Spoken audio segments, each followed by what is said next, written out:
The Star Wars prequels are one of the most divisive things in the entire universe. Now, they're not the worst thing Star Wars has ever done. I'll get to those. But they still could have been better. So bear with me as I try to explain how I would do it different. This is another take on Phantom Menace. Starting off with the title, which just simply call it Star Wars Episode 1, Hope, referring to Anakin being the original hope for the galaxy, and Luke being a new hope. The opening crawl, I don't know what it would exactly say, but it will basically refer to the core worlds have been at peace for over 1,000 years, as the Outer Rim feels neglected. Talks of secession is high as Chancellor Joe Biden, James Buchanan, is too much of a pushover to try and stop it. The pro-Republic world of Naboo speaks against secession and approves of the Republic tightening their grip over the Outer Rim, but the Trade Federation doesn't like this, so they blockade the world. Now, in basically every rewrite of Phantom Menace, they changed Naboo into Alderaan, which I understand, but it's also like Alderaan is a stone's throw away from Coruscant, and Tatooine is absolutely nowhere near it, so why would they need to go to Tatooine? Either way, the Jedi sends the negotiator, Kenobi. No, Qui-Gon will not be here. I like Qui-Gon Jinn, but he ends up stealing way too much screen time from Kenobi, and I think he will be better off without him in this film, for the majority. So Kenobi is just a young knight. He's hanging out with his hair down. He's a little young, but he's still the wise Obi-Wan we know. He arrives to Naboo as we see the Trade Federation, and their voices are problematic. So given that the Neimoidians are named after Leonard Nimoy, and especially after ones played by George Takei in the Clone Wars, let's have it be a cheeky Easter egg that at least every major Neimoidian is played by a Star Trek actor, with Newt Gunray being Leonard himself. They report to Sidious, but major changes here. The dialogue's basically the same, except when Newt Gunray asks, "Is that illegal?" Sidious replies with, "You're still part of the Republic as of now. You're simply restating order." And 2, there should also be Maul in this scene, because we're not supposed to know who's the master, who's the apprentice. Palpatine's reveal as Darth Sidious should be a big reveal to not just the characters, but the audience as well. Some people might catch on that Palpatine's the same actor as the Emperor, but it should still be a big twist. So Sidious's voice is distorted, and he's completely covered. We do not see his arms, we do not see his face. Maybe he'll be wearing a Darth Nihilus mask. Either way, Obi-Wan's attacked by droids as the Naboo invasion begins. The Naboo Council tries alerting Palpatine, but there's not a clear connection, so he doesn't get anything. The Council laments this. Obi-Wan's fighter gets shot down in the woods and has to now fight off a bunch of droids, but luckily he's saved. From the woods, Obi-Wan is saved by native warriors, the Gungans. One of them is Jar Jar. As more droids attack, they retreat and take Obi-Wan into the sea. The droid commander reports that Obi-Wan's still alive, so Newt Gunray orders him to be destroyed at all cost. Meanwhile, the Naboo Council, they discuss their terms of escape. And here I discuss Padmé should not be the queen. Her and Anakin's age gap is a little sus because of how young they are, but I think the real problem is their maturity level. Anakin's just kind of a kid, and Padmé's a queen. Even if she's just a figurehead, that is way more responsibility put on a child. Would still probably age up Anakin a little. But either way, Padmé's the princess, her mom's the queen, and Bail's her uncle, giving more reasons why Leia goes to live with him. Either way, the king and queen want to remain behind because the people need them, but Padmé sees that they have to escape or else the Trade Federation might do terrible things to them. Meanwhile, Obi-Wan made it to the underwater city, and he tries telling Boss Nabb that the Naboo need them, and they're getting invaded, but the boss doesn't really care about the Naboo, and the droids are fine as long as they don't invade the underwater. In this version, Jar Jar was never exiled, and he's the one translating for Obi-Wan to Boss Nabb.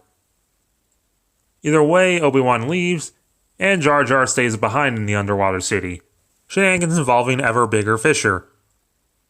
Meanwhile, the capital city of Naboo is getting invaded by the droids. They try to escape, but the droids breach the palace. There's a shoot-off, and the king and queen are captured as Padmé and a few others escape, as they accidentally bring the protocol droid of the family, C-3PO, along with them. They stumble upon Obi-Wan, who's here to rescue them, and they rescue a pilot. The pilot is Ramus Antilles, aka that guy from A New Hope that Vader choked out. He's a very minor character, but I like tiny connections to the original. I was considering replacing Panaka with Ramus, but I also didn't want to get rid of one of the only non-white roles in the movie, so either way they escape, but C-3PO and the ship were badly damaged during it. The Trade Federation reports that the Jedi escaped with the princess to Sidious, and Sidious sends Lord Maul after them. Lord is an honorific between the two. The good guys make it to Tatooine, where they find a mechanic to help them with their ship, Cliegg Lars, who agrees to fix up their ship and give them shelter. At this point, he's already married to Shni, and the two had a kid named Owen, but Shni also has a son named Anakin, who shows off his mechanical know-how by repairing C-3PO by himself.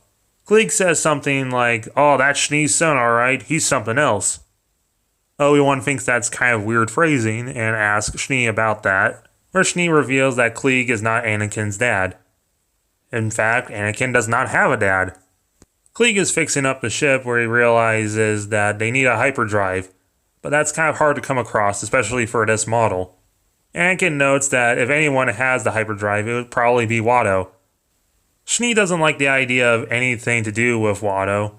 Obi-Wan asks about who Watto is, and Shni explains that Watto is a junk-dealing slaver. Obi-Wan is surprised at the fact that there's slavery out here. The Republic strictly bans slavery, where Shni states that the Republic is not out here. They don't care about the Outer Rim. She was born into slavery until Cliegg saved her. Obi-Wan tries to be the negotiator again, but Watto's just as terrible as Shni says. And he finds out Targaryens aren't force sensitive, and money doesn't work out here. His voice is also kind of problematic, but I don't know what to change it with. The dinner scene is basically the same, with the added characters and minus Jar Jar. Coming to the decision that Anakin races in the pod race. If he wins, then Watto has to give them all the parts for free and set all of his slaves free. But if Anakin loses, he keeps the parts and his slaves and the winning from the race. That night, Obi-Wan takes some blood samples from Anakin, figuring out his midichlorian count. And yes, we're keeping midichlorians, because in this, it's revealed that Anakin has quite low midichlorian count.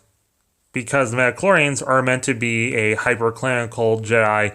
Oh, maybe high midichlorian count means good Jedi, good force sensitivity.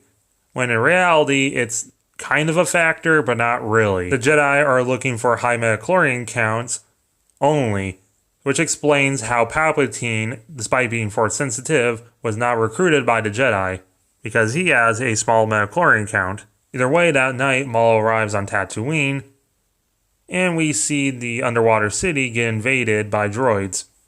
Next day, it's the Bunta Eve, and we're going to celebrate with a pod race. Now, the pod race is pretty cool, and despite me wanting to add the deleted scene introducing all the pod racers, I do think we should trim out a lot. Just trimming some stuff like when Anakin loses the cablings for a second and the Tusken attack. And then stealing an idea from one of my friends, Samnus Arendine. Near the end of the race, Sebulba seems like he's going to win. Anakin's frustrated at how bad Sebulba treated him throughout the years, and how Sebulba's been cheating throughout the entire race.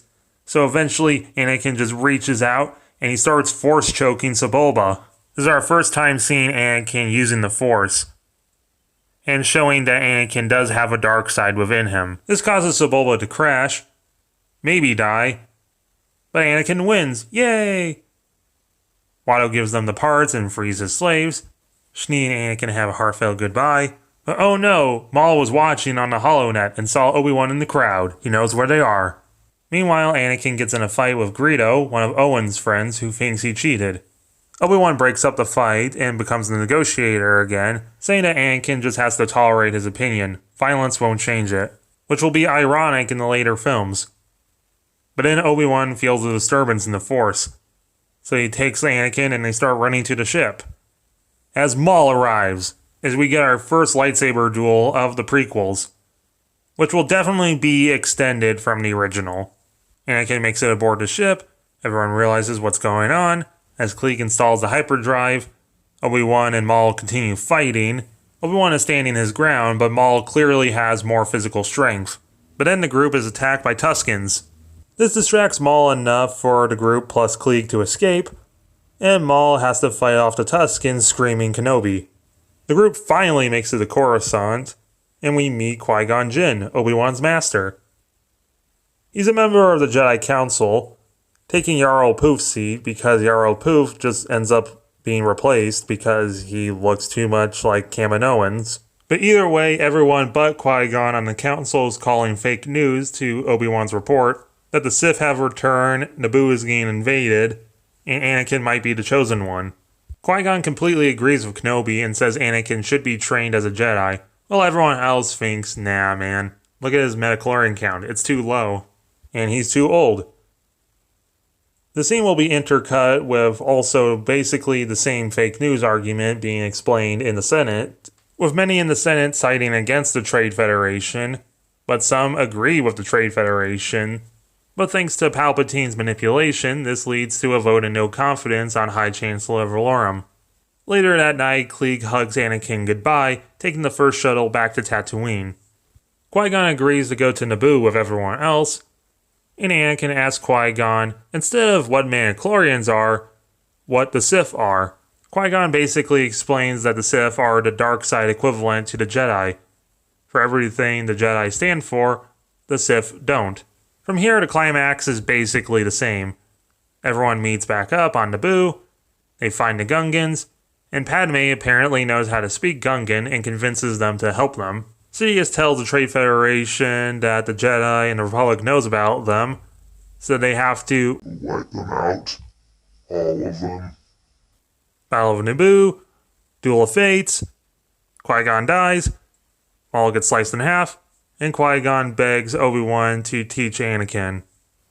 We have the celebration of Naboo's victory first. Then Yoda agrees Anakin can be trained by Obi-Wan, and Obi-Wan gets promoted to Master and put on the Council. Then we have the funeral, and then we have Windu and Yoda discussing who was destroyed, the Apprentice or the Master. And finally, we cut to a Republic prison ship where Nute Gunray is getting held just for him to be rescued by Jango Fett. And that was my rewrite of Star Wars Episode 1. Hopefully you enjoyed it. If you have your own ideas for how you would rewrite Phantom Menace, let me know in the comments below.